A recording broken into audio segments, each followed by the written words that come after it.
Use standard batches to make the loading process even more efficient. Please click on Load Management and then on the Standard Batches tab to add, edit or delete a loading configuration. After clicking on the plus symbol, please enter a designation for the standard batch in the text box.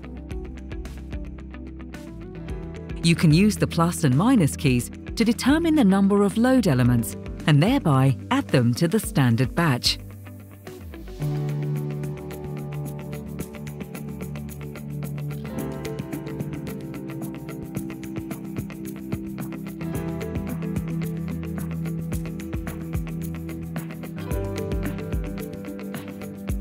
Take advantage of the barcode function.